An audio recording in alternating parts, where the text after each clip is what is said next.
ჩვენ დავბრუნდით პირდაპირ ეთერში ირაკლი მევაშვილი მთავრობის კანცელარიის რეგიონებისა და ადგილობრივი თვითმმართველობის ორგანოებთან ურთიერთობის დეპარტამენტის ხელმძღვანელი არის ჩვენი სტუმარი სტუდიაშია მოკვლა ამ ვრცელმა სახელმწიფოებმა და სათაურებმა. მოკლედ არ გამოდის. სამომშვიდობისა. ირაკლი დღეს თბილისის საკრებულოს თავმჯდომარე ირაკლი შიხიაშვილმა პრესკონფერენციაზე თქვა, რომ თუკი თბილისის მერის საკრებულოს იგნორირებას განაგრძობს, მერის იმპიჩმენტის საკითხი უნდა დადგეს. ეს განცხადება მან გააკეთა იმ შესაძლო საკანონმდებლო ცვლილებების ფონზე, რომელიც იგეგმება თითქოს, რომელიც ხვდავს მერის უფლებებს და უზრდის უფლებებს საკრებულოს, მაგრამ იმპიჩმენტი მოქმედი კანონმდებლობით და ცვლილებებშიც ჩვენ ვერ ვნახეთ, არ არის გათვალისწინებული და როგორ აპირებს შიხიაშვილი ან საკრებულოს ზოგადად მერის იმპიჩმენტის საკითხის დაყენებას. ზოგადად სისტემა რომელიც იყო ჩამოყალიბებული, იმპიჩმენტის შესაძლებლობა ყოველთვის არის, იმპიჩმენტი სჭირდება, უნდა არსებობდეს დიდი უმრავლესობა. დიდი უმრავლესობა ერთის სამართლის დანაშაულის ნიშნები უნდა იყოს და სასამართლო არის ჩარეული ამ პროცესში და ეს საკმაოდ რთული პროცედურა არის. დღეს არის ამის საფუძველი, ამის პირობები. არ ვიცი, მაგაზე ალბათ უფრო სამართლო დამცავება უნდა თქვას, მე რომ ვკითხო. ჩემი შინაგანი რწმენით უგულოვოს მიმართ არის ამის საფუძველი, სამართლის დანაშაულის ნიშნები არის, მაგრამ ირაკლი სასამართლო მიმდინარეობს, ანუ ის კონკრეტულ სამართლებრივ პროცედურებში ეჩართული. მიმდინარე გამოჩნდება მეთქი, ყოველ შემთხვევაში ის საკრებულოს იგნორირებისთვის თუ შეუძლიათ, აი ეს იყო სწორედ შიხიაშვილის განცხადება. იგნორირებისათვის ახლა ასეთი იმპიჩმენტის ამისაბო საფუძველი ვერ იქნება, უბრალოდ ერთი რამ არის ის ისტერიკა, რაც ატყდა იმის დაობაზე, რომ ქალაქ თბილისის შესახებ განმშრალებლები შედის და საკრებულოს უფლებამოსილეები იზრდება, ახლა ძალიან უცნაურია, როდესაც საკრებულოს წევრები გამოდიან და ეძახიან, რომ არიან კატეგორიული წინააღმდეგი მათი უფლებამოსილეების გაზრდის, საკუთარი უფლებამოსილეების გაზრდის. სერიოზული დისბალანსი იყო, ეს ფაქტიურად ის იყო, რაც პარლამენტი და მთავრობის. ხო, ეს იყო ძალიან ცუდად გაკეთებული ამერიკული სისტემა, როდესაც ვთქვათ, ქალაქის მერს არანაირი შეხება არ ჰქონდა საკრებულოსთან, კი ბატონო, ქალაქის მერი პირდაპირ კენჭისყრით არის არჩეული, საკრებულოც ასევე არის, ხო? ფაქტურად თელეამოსულებელი ხელისუფლება ისე მიდიოდა, რომ საკრებულო ვერანაირად კორექტირებას ვერ ახდენდა პოლიტიკის. ეს არ არის ის გზა, რომელიც ჩემი აზრით ჩვენ გამოგვადგება ამ სისტემამ საქართველოში ვერ გაამართლა ვერც ცენტრალური ხელისუფლების დონეზე. მიგაჩნიათ, რომ ეს არის ადეკვატური მე მიმაჩნია, რომ საკრებულოს უფლებამოსილეები უნდა გაიზარდოს, კონკრეტული კანონპროექტი არ მინახავს, დღეს ვქონდა საპარლამენტო კომიტეტთან საუბარი და ვნახავთ და მე უფრო შემეძლება საუბარი. ძალიან ამ თემაზე აკეთებდით კომენტარებს, ანუ ეს არის საპარლამენტო ინიციატივა? პარლამენტის ორი დეპუტატი, ბატონი ირაკლი ტრებოვსკი და გია ჟორჟოლიანი არიან. ეს გრძელვადიანი ინიციატივაა თუ მართლაც არის ჩადებული ამ კანონპროექტის მიზნებში ის რომ გიგინგულავას შეუზღუდონ უფლებამოსილება, ანუ კონკრეტულ პერსონებზეა მაინც მორგებული თუ ასეთი სურვილი აქვს ნებისმიერი დარეგულირება, საკრებულოს უფლებები გაიზარდოს. ნებისმიერი რეგულაციის შეცვლა, რომელიც აღმასრულებელ ხელისუფლებასა და საკანონმდებლო ხელისუფლებას შორის ბალანსს ცვლის, ან ერთი ან მეორე მიმართულებით ნებისმიერ შემთხვევაში შეიძლება ჩათვალო ეს არის პერსონალური საკითხი, ან საკრებულოს თავმჯდომარის წინააღმდეგ, ან მერის წინააღმდეგ. ნუ ეხლა მერი არის თავარი, რაზეც უნდა შევთანხმდეთ, ეს არის რომ ჩვენ ქვეყანაში შევქმნათ ისეთი სისტემები თვითმმართველობის დონეზე, ცენტრალური ხელისუფლების დონეზე, რომ ერთპიროვნულად ნებისმიერი გადაწყვეტილების უფლების მიღება არ ქონდეს ერთ ადამიანს. ეს არის ძალიან ცუდი მოდელი, რომელიც დამკვიდრდა საქართველოში და რომელმაც ცუდი შედეგები მოგვიტანა. ახლა ის ფაქტი ხო, რაც რიყაზე მოხდა უგულავასთან დაკავშირებით, რომ 3 მილიონად იყიდეს, მე ორ კვირაში 17 მილიონად გაყიდეს, ხო? ასეთი რაღაცებზე ნებისმიერ ქვეყანაში ყველაზე უფრო დემოკრატიულში, რაცა უნდა იძახოს ევროკავშირმა, რაც უნდა იძახონ ამერიკის შეერთებულმა შტატებმა, ნებისმიერი მერის პასუხისმგებლობის საკითხი და არა ბევრი, ერთი რამ მაინტერესებს. თქვენ თვლით, რომ ამ იცნობთ ამ ცვლილებებს, ხო? არ წამიკითხავს, ვიცი ზოგადი შინაარსი. ზოგადი. ამ ზოგადი შინაარსის მიხედვით წონასწორობა აღდგება თუ მერის სუსტდება ზედმეტად. ანუ ამ შემთხვევაში ხის არ გამოვიდეს. კონკრეტულად უნდა ვნახოთ თითოეულში გაწერია, ამიტომ მე შემიძლია გითხრათ ერთი რომ ბალანსი საკრებულოსა და მერის ძალაუფლებას შორის ერთმნიშვნელოვნად დარღვეული იყო. მაგრამ ეხა ისე არ მოხდეს, რომ პირიქით გადაიქოს. ერთი რამეც არის ძალიან საინტერესო. საქართველოში გვაქვს თვითმმართველობის სისტემა, ხო? თბილისი მთლიანად იყო ამოვარდნილი ამ სისტემიდან. აქ იყო მერზე ყველაფერი ორიენტირებული, დანარჩენ მთელ საქართველოში, დანარჩენ თვითმმართველობებში გამგებლები იყვნენ ძალიან სუსტად, გამგებლები იყვნენ ეგრეთ წოდებული მენეჯერები. რომლებიც სინამდვილეში არანაირ მენეჯერებს არ წარმოადგენდნენ ფიგურას, როცა უნდა შეცვლილან, როცა უნდა დანარჩენ. ისე არ ჯობდა, რომ თვითმმართველობის არჩევნებს დალოდებოდა პარლამენტი და შემდეგ შემოიღო ეს ინიციატივა, ვინაიდან დღეს მერიის წარმომადგენლები ამბობენ, რომ ეს გამოიწვევს კრიზის შტოებს შორის. ანუ ესეთი კრიზისი რამდენად შესაძლებელია. მერიაში კრიზისი რას ნიშნავს? ანუ მოქალაქეებზე არა ის ახალ არჩევნებს დალოდებოდა. მოქალაქეებზე იმაზე მეტად ვერ აისახება, რაც არის ასახული ამოვიღოთ ყველა ბოლო წლების ბიუჯეტი მერია რას აკეთებდა და რა თანხები არის გაფლანგული და რა თანხები არის არამიზნობრივად გამოყენებული. ამაზე ტომების დაწერა შეიძლება. ამიტომ ეს ახლა ჩვეულებრივი მოდი გავარჩევოთ რაღაც პოლიტიკური სპეკულაციები, რაც ბუნებრივი არის, როდესაც პოლიტიკური ბრძოლა მიმდინარეობს, ეს არის ერთი თემა, მეორე თემა არის ის, რომ როგორ უნდა მოეწყოს საქართველოში თვითმმართველობა. მე მიმაჩნია, ბოლო კითხვა მაქვს ამ თემაზე და შემდეგ გადავიდეთ მთავარ თემაზე. ხომ არ გაქვთ ინფორმაცია დაიწყება თუ არა გადანიშვნები გამგებლების და ესე ვთქვათ მთავარი პირების ვისი დანიშვნაც შეეძლო ერთპიროვნულად მერს და ეხლა საკრებულოსთან შეთანხმებით უნდა გააკეთოს. ვერ გეტყვით რას აპირებს საკრებულო მე ამაზე არ მისაუბრია საკრებულოს ხელმძღვანელობასთან. არ ვიცი ზუსტად ეს კანონი რა შეაძლებლობებს იძლევა. ჩვენ დღეს გვქონდა საპარლამენტო კომიტეტთან საუბარი და ვფიქრობთ ჩვენ რომ ეს კანონი თანხმედრაში უნდა იყოს იმ თვითმმართველობის რეფორმასთან, რომლის ამ თვითმმართველობის კოდექსის ერთ-ერთი ნაწილი არის კანონი თბილისის შესახებ. იქაც არის ეს თავები, ამიტომ ასეთ შეთანხმება გვაქვს, რომ ერთად დავჯერებით და ამას ყველაფერს გავიგებთ. თვითმმართველობის კოდექსის პროექტი, რომელსაც ახლა თქვენ ლაპარაკობთ, რომელიც არის მე რომ მკითხო, ერთ-ერთი უმნიშვნელოვანესი თემა ამ ქვეყანაში, გუშინ მთავრობამ დაამტკიცა გარკვეული დისკუსიების და ცოტა შეფერხებების შემდეგ. რა არის ასე ვთქვათ, რა იცვლება პრინციპულად ამ ახალი კოდექსით და ზოგადად მიზანი ამ კანონის რა არის? შეგიძლიათ აი მარტივად აუხსნათ მაყურებელს. დავიწყოთ მიზნისგან. ზოგადად თვითმმართველობას ჩვენ ავტორები არ განვიხილავთ როგორც დოკუმენტს, სადაც წერია თუ აი სად რამდენი ფული უნდა წავიდეს, ვის რამდენი უფლებამოსილება უნდა ჰქონდეს. სამოქალაქო საზოგადოების ფორმირება თვითმმართველობის გარეშე არის შეუძლებელი. ჩვენთან იყო არასწორი შეხედულება იმაზე, რომ სამოქალაქო საზოგადოება ეს არის არასამთავრობო ორგანიზაციები, ეგრეთ წოდებული NGO-ები. თემ სოფლიოში სამოქალაქო საზოგადოება ჩამოყალიბდა თვითმმართველობებიდან, წამოვიდა თვითმმართველი ქალაქებიდან და ამ სამოქალაქო საზოგადოების თავარი პრინციპი არის, რომ მოქალაქემ და საზოგადოებამ ხელისუფლება უნდა აკონტროლოს. ეხლა შენ თუ ამისი მექანიზმები არ შექმნე ევროპაში, ეს მექანიზმები თავად მოიპოვეს ამ ქალაქებში 5, 6, 7, 8 საუკუნის წინ, ხო? ჩვენ გვაქვს ეს მექანიზმი შესაქმნელი, ვამბობთ რას, მარტივ რამეს. თუ მოქალაქე შენ არ ეკითხები, რომ მის სოფელში და მის ქალაქში წყალი უნდა გაკეთდეს, ფასადი უნდა შეიგებს, თუ გზა არის გასაკეთებელი, კულტურის სახლი ასე შეიძლება. თუ მას ამაში მონაწილეობის, აი ამ გადაწყვეტილებაში მონაწილეობის საშუალება არ აქვს და მექანიზმი არ გააჩნია, ის ცენტრალურ ხელისუფლებას არასდროს არ გააკონტროლებს. ამიტომ იმ ქვეყნებში, სადაც სერიოზულად თვითმმართველობა არ არის განვითარებული, ხელისუფლებასა და ხალხს შორის დაშორება არის ძალიან დიდი. თბილისი არის ძალიან შორს ფოთიდან, ზუგდიდიდან შორს, ახლა ფიგურალურად მოგავიდებთ, ხო, ხელისუფლება არის ძალიან შორს და მოწყვეტილი ხალხისაგან. ამიტომ რეფორმის მთავარი ამოცანა ის იყო, რომ მოსახლეობის ჩართულობა გაგვეზარდა და სულ უწუწუნოთ, რომ ჩვენი საზოგადოება არაადეკვატური არის და ხელისუფლებას არ აკონტროლებს და რა მექანიზმს ვაძლევთ, რომ ვაკონტროლოთ, ხო?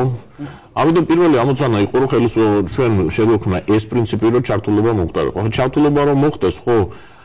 აქ არის გარკვეული პროპორციები დასაცავი. ერთი არის, რომ შევქმნათ ისეთი თვითმმართველობის ორგანოები, რომელიც მოქალაქეთა ჩართულობას უზრუნველყოფს, მაგრამ რაც უფრო პატარა არის ასეთი ორგანოები, მით უფრო მეტი არის ჩართულობა. ერთ სოფელში, სადაც ყველანი ერთმანეთს ისმენ, თვითონაც თუ აირჩევ, ხო? ამ სოფლებს ყოველდღიური კომუნიკაცია ექნა, მაგრამ ერთი სოფელი თვითმმართველი ერთეული ვერ გახდება, იმიტომ რომ ძალიან პატარა და ვერანაირ სერვისებს ვერ მეაწოდებს. ანუ უნდა იყოს ქალაქი იქნება? არა, უნდა იყოს ბალანსი მოსახლეობის რაოდენობასა და იმ რესურსებს შორის, რომელმაც თვითმმართველობა რეალობად უნდა გახადოს. კიდევ უფრო დავაზუსტოთ. ამიტომ მე მარტივად ვთქვით, ერთ ციფრს, ორ ციფრს გეტყვით, ხოლო საქართველოში საშუალო თვითმმართველობის ოდენობა, მოსახლეობის ოდენობა არის 70,000. თუ არ ჩავთვლით დიდ ბრიტანეთს, რომელსაც საერთოდ სასწავლი სახელმწიფო მოწყობა, ეს არის ყველაზე მსხვილი თვითმმართველობა ევროპაში. ეს არის ანომალური სიტუაცია, თუ წარმოვიდგენთ კომუნიკაციების მხარეს, თქვა საქართველოში არის გზები და ასე შემდეგ, ასე შემდეგ. ამიტომ ერთ-ერთი ამოცანა, რაც ყველაზე დიდ კამათს იწვევდა, იყო ის, რომ დაგვეწყო ოპტიმიზაცია თვითმმართველობის და პირველ რიგში შეგვექმნა თვითმმართველი ქალაქები. ჩვენ გვაქვს 5 თვითმმართველი ქალაქი, დღეს ეს არის თბილისი, ეს არის ქუთაისი, ეს არის რუსთავი, ეს არის ფოთი, ეს არის ბათუმი. კითხვა, რომელსაც მუდმივად ვსვავდი, რატო აქ ფოთს თვითმმართველი სტატუსი და რატო უნდა კონდეს გორს? ეხლა 15,000 პრინციპი რაღაცა ეხლა რამდენი ქალაქია, იმიტომ რომ რადიო თავისუფლებაში არის წერილი, ესე იწყებოდა რომ გორელები ერთმანეთსო ორი დღეა ულოცავენ, რომ მათმა ქალაქაოს სტატუსი მიიღო. ჩვენთან საერთოდ დღევანდელი კანონმდებლობა ჩვენ კი ვეძახით ქალაქი, სოფელი, იურიდიულად ეს ცნობები საქართველოში არ არსებობს დღეს. არც ქალაქს, არც სოფელს არანაირი სტატუსი არ აქვს. ქალაქ თელავს, რომელიც აკეთებს, მას სამეფოს დედაქალაქი იყო კაცო. ბეჭედი არ აქვს, თავისი არაფერი არ აქვს. ანუ დოკუმენტი ვერ გაქვს. თვითმმართველი ერთეული სტატუსს რომ მიიღებს, შესაბამისად სხვა წოდება. მას ექნება, რა თქმა უნდა, მას ექნება საკუთარი ბიუჯეტი, რომელიც მას არ აქვს. მას ეყოლება თავისი არჩევითი ორგანოები. დღეს ამ ქალაქების მერები. არჩევითი მერი და არჩევითი გამგებელი, ხო? მერი მარტო ერთი და საკრებულო.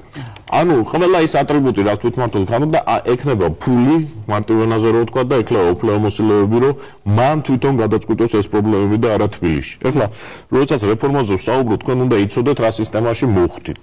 იმიტომ რომ მე ვარ ყველა იმ კომისიის წევრი, რომელიც ასე ვთქვათ, ანაწილებს წელ საქართველოში პროექტებს და მისული ვართ აბსოლუტურ მარაზმზე. სოფელში თუ წყალი არ მოდის ონკანში, ამაზე გადაწყვეტილებას რომ ეს შეკეთდეს, სახელმწიფო ხარჯი არა, დავით ნარმანიამდე უნდა მოგმართოს გამგეობა, ჩვენ უნდა შევიკრიფოთ კომისია, უნდა გაკეთოს პროექტი, კომისია უნდა დაამტკიცოს. ნარმანიამ ეს უნდა წარადგინოს საქართველოს მთავრობას და საქართველოს მთავრობამ ერთ სოფელში 700 ლარის გამოყოფაზე, 300 ლარის გამოყოფაზე გადაწყვეტილებას იღებს საქართველოს მთავრობა. ხალხო, ეს არის სიგიჟე. ირაკლი, რამდენი თვითმმართველი ერთეული იქნება? ანუ საწყის ეტაპზე პირველი ეტაპი ეს არის საკმაოდ ვრცელი პროცესი, რამდენიმე წელი გაგრძელდება, თვითმმართველობის რეფორმა არსად არ ხდება მყისიერად. პირველი ეტაპი ეს არის 13 თვითმმართველი ქალაქის გამოყოფა, რომელშიც მოსახლეობა 15,000-ზე ვიწყოს, საბჭოთა საქართველოს საბჭოთა კავშირი, მაგალითად საქართველოში თვითმმართველი საბჭოური თვითმმართველის სტატუსი ქონდა 10,000 ზევით ქალაქებს. ნუ ახლა ასე მყისიერად ვერ გადავიდოდით. 15,000 ზევით ქალაქებს მიეცემათ ეს სტატუსი, ეყოლებათ არჩეული მერი, ეყოლებათ საკრებულო, ექნებათ დამოუკიდებელი ფინანსური საშუალებები და უფლებამოსილოებები, რომ ადგილობრივი პრობლემები გადაჭრან. ჩვენ არჩევნოთ მახსოვს ნაციონალურ მოძრაობამ ერთ-ერთ სოფელში, სადაც ორი ასაკოვანი ქალბატონი ცხოვრობდა, საბავშვო სათამაშოები ჩამოუკიდა. ანუ ასეთი ტიპის გადაწყვეტილება, ანუ თავად იქ ადგილზე მცხოვრები ადამიანებისგან წამოვა ინიციატივა, რა სჭირდება იმ სოფელს, იმ ქალაქს და ასე შემდეგ. რა თქმა უნდა, იმიტომ რომ დღეს გადაწყვეტილებას ვიღებთ თბილისში 15-20 კაცი მთელი საქართველოს ტერიტორიაზე. ინფრასტრუქტურული პროექტი იქნება, სოფლის წყალი იქნება. სოფელში რაიმე ყველაფერი ეს მოდის თბილისში და ჩასულები რო არა ვართ იმ სოფელში არ მოიგებ გადაწყვეტილება და არაფერი არ გაკეთდება, ხო? ეს არის, ნუ არ ვიცი რა გითხრათ, სისტემა რომელიც დაგვიტოვეს, ეს არის აბსოლუტურად არაფუნქციონირებადი სისტემა, ეს არის ერთადერთი რაღაცისათვის კარგი, რომ ყველაფერი ხელში გეჭიროს და ყველაფერი მართო და ყველაფერი აკონტროლო. აი იქ ვიღაცა ცუდად თუ მოიქცევა იქ გამგებელმა და სოფლის მრობლმა ზედმეტი ხმა არ უნდა ამოიღოს, თორე კაპით ფულს ვერ მიიღოს. ამისათვის კარგია ეს სისტემა, მაგრამ ის ქვეყანა განახლავს მაგას და რისკები ახლა თავისუფლებას რისკები ახლავს. არა, მე არ ვამბობ იმაზე. მე ვამბობ ერთ რამეს. რეფორმის რისკი არის ის ეშინია, რომ აი ქონება რომ გადავცეთ რა იქნება, ფულს რომ მივცეთ ისინი როგორ მოიქცევენ. ანუ ამ პროცესს ჭირდება ფინანსური უზრუნველყოფა, მე ვიცი რომ ამასთან დაკავშირებით იყო რაღაც გარკვეული ანუ დისკუსია მთავრობაში და დეცენტრალიზაცია, ანუ უფლებების დელეგირება ცენტრიდან ქვევით. შეთანხმდით ამ ყველაფერზე შეთანხმდით. როდის ამოქმედდება კანონი და რა პროცედურა უნდა გაიაროს? მას შემდეგ რაც აი ახლა ნოემბერში პარლამენტში განხილვები დაიწყება და წლის ბოლომდე ჩვენ კანონს მივიღებთ. კანონი ამოქმედება არჩევნების შემდეგ, თვითმმართველობის არჩევნების შემდეგ და ეტაპობრივად თვითმმართველობას 2015, 2016, 2017 წელს ეტაპობრივად გადაეცემა სულ უფრო მეტი ფინანსები, სულ უფრო მეტი რესურსები, იმიტომ რომ ახლა როდესაც 3-4 წელი დაგჭირდება ნელ-ნელა რომ გადავცეთ, ნელ-ნელა თვითონაც რო აითვისონ, ცოტა მოძლიერდნენ, ცოტა ისწავლონ ეს მენეჯმენტი საუბარი იმაზე საქართველოში არის თბილისში განსაკუთრებით ესეთი განწყობა რომ აი აქ სამინისტროებში ვზივართ ხოლმე რომელიც საქართველოს ზრუნავთ ხოლმე იქ ადგილებზე ყველანი არიან ისეთი რომ თუ რამე მიიღება ეგრევე საკუთარი მოქალაქეები ეს არის ცუდი მიდგომა ეს არის ჩვენი ცენტრალიზებული აზროვნები ჯერ კიდევ აი საბჭოთა კავშირიდან გამოყვა ამ აზროვნების შედეგი ეს ნელ-ნელა გადაილახება მას შემდეგ როგორც კი ნაბიჯს გადადგა სანამ ამ ნაბიჯს არ გადადგა ხო არასდროს ეს არ შეიძლება ირაკლი არასამთავრობოები წუხდნენ რომ ადგილობრივ არჩევნებამდე 6 თვით ადრე მაინც უნდა მიიღონ დაახლოებით ეგრე იქნება სადღაც თუ ივნისში იქნა არჩევნები ჩვენ 1 დეკემბერს კანონი უნდა გქონდეს 1 იანვარს კანონი უნდა გქონდეს მომთად 6 თვე არ არის მაგრამ კარგი დაახლოებით ეგრე არის ასეთი გუბერნატორის ინსტიტუტი ცნობილია მერები და გამგებლები რაღაც კოლეგიალური ორგანო ამოვიკითხე ეს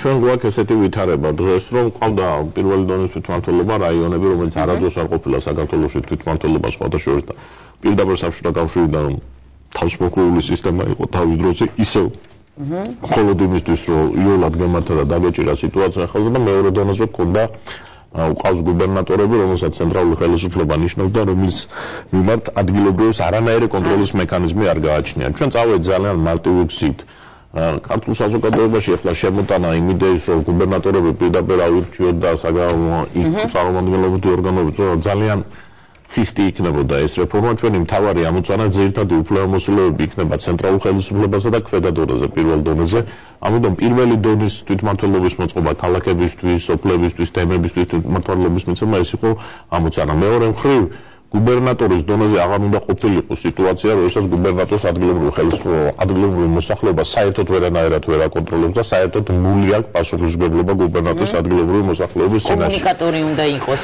ამიტომ შევქმნით ესეთი ინსტიტუტი, ეს არის ბევრ ქვეყანაში, როდესაც არ არის პირდაპირ არჩევითი ორგანო, მაგრამ თითოეულ რეგიონში არის თვითმმართველი ერთეულები, რომელსაც ყავთ თავიანთი საკრებულოები, რომლებიც არიან არჩეული ადგილობრივი მოსახლეობის მიერ. ეს საკრებულოები აირჩევენ 2-3-4 წარმომადგენელს, რომლებიც რეგიონის მასშტაბით შექმნიან იმ ორგანოს, რომელიც მუდმივ კომუნიკაციაში იქნება გუბერნატორთან, რომელიც დაუმტკიცებს მას პროგრამას და რაღაცა ფული, რაღაცა რეგიონში უნდა გაკეთდეს, ხო? ამაზე ერთი კაცი არ უნდა იყოს. ანუ გუბერნატორთან იმუშავებს? რა თქმა უნდა.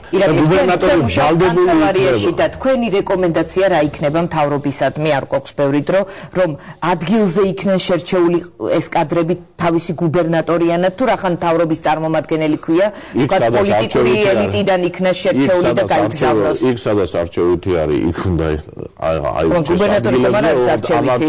ხოლო ის სადაც ჯერჯერობით დანიშნვითი იქნება და რჩება გუბერნატორები დანიშნვითი, რა თქმა უნდა, მასში არჩევს ცენტრალური ხელისუფლება, მაგრამ ამ შემთხვევაში ცენტრალურ ხელისუფლებას უჩნდება კიდევ ერთი დამატებითი мотиваცია, რომ ეს ადამიანი იყოს ცნობადი რეგიონში და პატივსცემდნენ მას, იმიტომ რომ მან უნდა იმუშაოს იმ წარმომადგენლებთან, რომელსაც უნდა დაუმტკიცოს პროექტები, რომელსაც უნდა დაუმტკიცოს. თუ იმ რეგიონში არ ცხოვრობს, იმ რეგიონთან რაღაც სიახლოვეში უნდა იყოს ეს არ არის ძალიან კარგი პრინციპი, მაგრამ ეს არის ბევრად უკეთესი პრინციპი, ვიდრე დღეს ქონდა, როდესაც გუბერნატორებად ინიშნებოდნენ ადამიანები, რომელსაც არანაირი შეხება არ ქონდა და ხშირ შემთხვევაში ეგზეკუტორების როლში მოგებული ინფორმაცია დაიწყო ამაზე მუშაობა მთავრობამ რომელიმე კანდიდატზე შეგიძლიათ საუბარი. არა, ჯერ ამაზე პრესაში იწერება რამდენიმე გვარი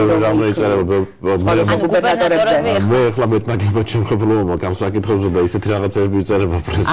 არავინ არ არის გადაწყვეტილი. ჯერჯერობით მუშაობა მიდის იმაზე, რომ შემუშავდება სისტემა, იმიტომ რომ ჩვენ ნახეთ ახლა რეგულაციები, რომელიც უწინიცით პრეზიდენტი ნიშნავდა, ახლა ნიშნავს დანიშნავს მთავრობა 17-ის შემდეგ. არანაირი რეგულაციები იქ არ არსებობდა, ანუ არანაირი ვიზირება არ ჭირდებოდა. ერთ კაცს როგორც უნდა და ვისაც უნდა დანიშნავდა, ვისაც უნდა მოხსნიდა, ასე მარტივად იყო საქმე. არ შეიძლება ეს სახელმწიფოში ასე ხდებოდეს და ნუ სადონემები მოასწრებთ ამ ძალიან მარტივია ეს რამდენიმე დღეში დაიწერება ეს. მაგრამ კანდიდატებზე არ არის ლაპარაკი? კანდიდატებზე რა თქმა უნდა ბევრი ლაპარაკია და სურველი რამდენი ვაკანსია ესე კი 9? არა, რამდენი 10-ია? კანდიდატებზე რა თქმა უნდა იქნება საუბარი, იქნებიან სურვილებიც, იქნებიან კანდიდატებიც. თავარია კიდევ ერთხელ ვუყურებ, რახან ასეთი სისტემა არ ირჩევა და ინიშნება, გაკეთდეს გარკვეული მექანიზმი იმისა, რომ ამ შერჩევის დროს რაც უფრო ნაკლები შეცდომა იქნას დაშვებული. იდეალური დანიშნვის სისტემა არ არის და მე ამას არ ვუხრობოდი. პროფესიული თუ პოლიტიკური მაინც ნიშანი რა იქნება? ერთის და მეორეც გუბერნატორს პოლიტიკური მონაცემები ჭირდება, იმიტომ რომ ის კარგი კომუნიკატორი უნდა იყოს ადგილობრივ მოსახლეობასთან ურთიერთობაში და მეორე მხრივ რა თქმა უნდა მენეჯერული გამოცდილება ჭირდება. ირაკლი, ძალიან დიდი მადლობა. ირაკლი მელაშვილი, წავიკითხო ვიხარ. ირაკლი მელაშვილი იყო ჩვენი სტუმარი, კანცელარიაში მუშაობს. ჩვენ გემშვიდობებით, არ გემშვიდობებით რეკლამაზე გავდივართ და სხვათა შორის ყოფილი გუბერნატორია და პუბლიცისტი ჩვენი სტუმარი მცხეთა-თიანეთის გუბერნატორი ვასილ მაღლაფერიძესთან ერთად დავბრუნდებით და გველოდეთ.